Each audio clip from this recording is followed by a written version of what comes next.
Hello again, everyone. Scoons Comics here with another exciting, also thrilling comic book haul. Yes. Hello. I am back again with a little stack of books that are very cool, and I'm going to talk about them right now. So, I probably overpaid for this one by a couple of bucks, but I wanted it. I don't see it in the wild, and I needed it. I need them all. Aquaman number 3. DC Universe logo variant, awesome Tom Grummett cover versus Superboy, 90s DC Comics fun. Really enjoying this Aquaman series. It's something I'm trying to hunt and put together this whole run. It's a lot of fun. It's a good book. So pick this up. I think I paid like $10 for this. Again, probably overpaying a little bit, but I wanted it. Oh man, my local half-price books and I think I annoyed one of the young ladies working there because she was bagging and boarding a long box. And as I always do, I came up and said, "Hi, mind if I take a look?" And she was slightly annoyed. She was new. She's like, "They're not priced." I'm like, okay, I understand. Like, if it's a problem, that's fine. But usually they just price them when I'm done if need be. She was like, "Sure." I'm like, "Sorry. I don't want to make your workday harder. Sorry."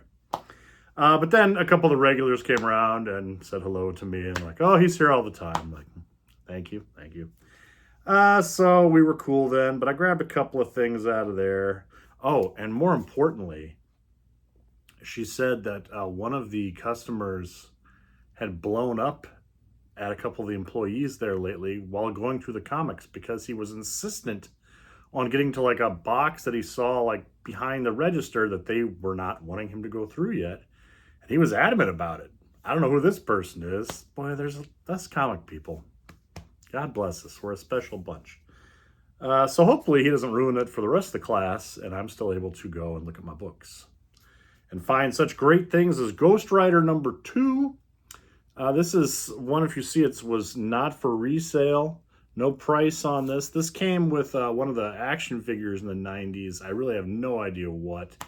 But I collected this entire Ghost Rider run and I'd never even seen this book. Shows what kind of great collector I am.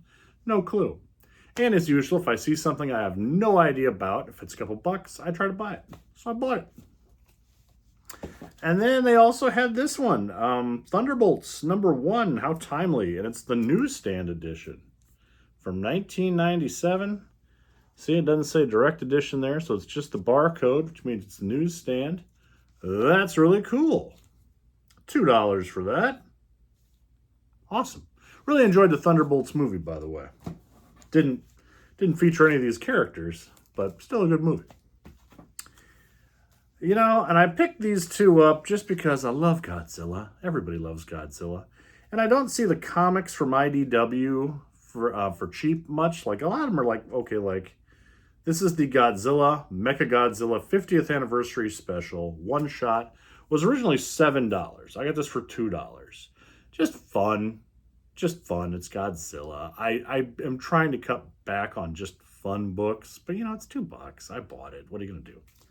Every time I buy a couple books like this, I give a couple away. I just try to thin the herd out, you know.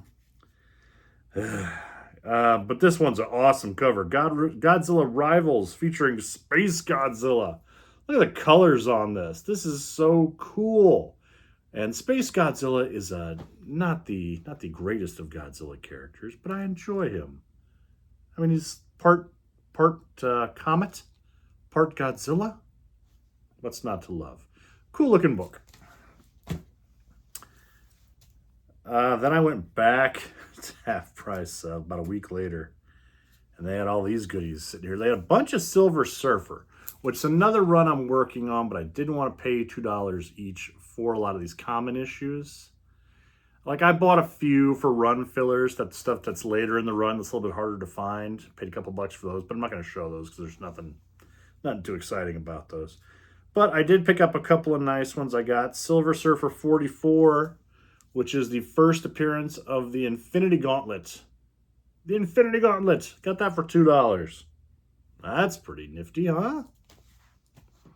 And they had, I never see this one out in the wild anymore. I have this, but second copy is always a good thing. Green Lantern and Silver Surfer, featuring one of my favorite creative teams, Ron Mars writing and Daryl Banks on art. Heck yeah. $2? Yes. They also had a bunch of they also had a bunch of 90s X-Men books. I picked up a few things. I picked up Uncanny X-Men 333, which is the first appearance of Bastion, the evil, villainous Bastion. $2. Spec book, speculating. And then they had, I'll pick this up all day long for $2. X-Men Alpha #1. This is the newsstand edition. It's all shiny and chrome like the direct edition to comic shops.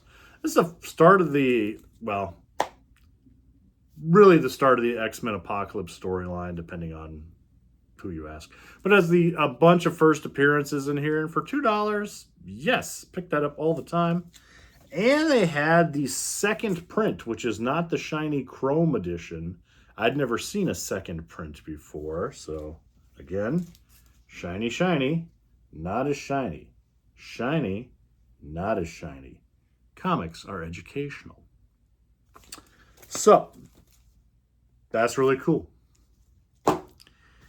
Then my local comic shop, I just went digging over the weekend. I just had the urge to go through their cheap bins and see if I could find something.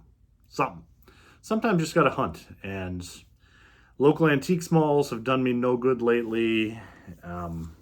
Half price a few things, but I picked up, how do I want to do this? I picked up Flash 96 DC Universe logo variant, the only DC Universe logo variant I saw in the entire store. Second copy of this. They had them in a bin for $2 for $5.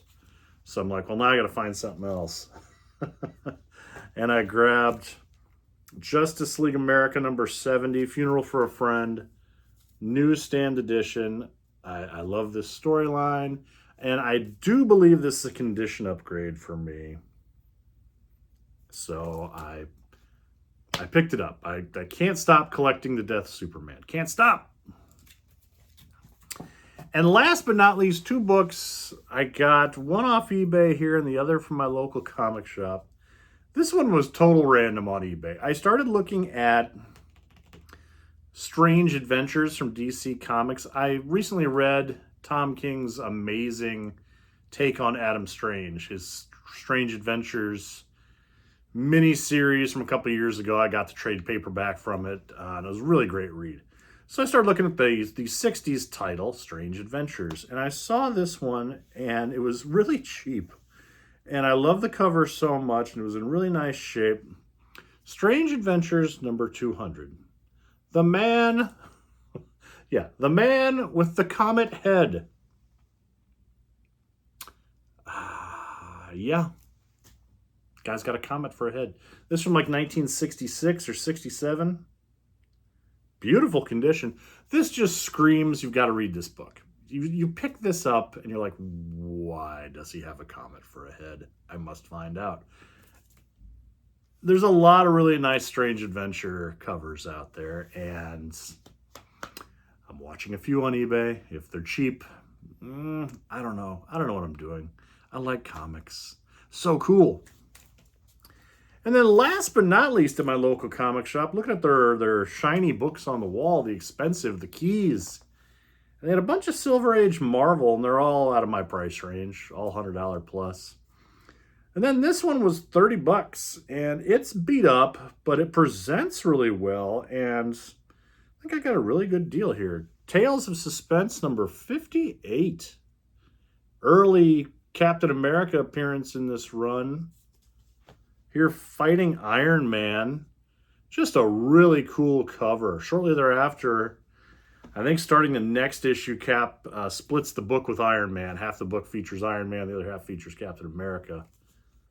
I think that's correct. But just a really cool cover, and for $30, it's great to leave the house not knowing you're going to get this and then come home with this. So awesome. Yeah, I did pretty good. That's all I got this time, people. I got a local comic show coming up in a few weeks, the end of May. Until then, I'm just hunting, see what I can find anywhere else. But hopefully I've got some new goodies soon, and I will see you all later. Bye-bye.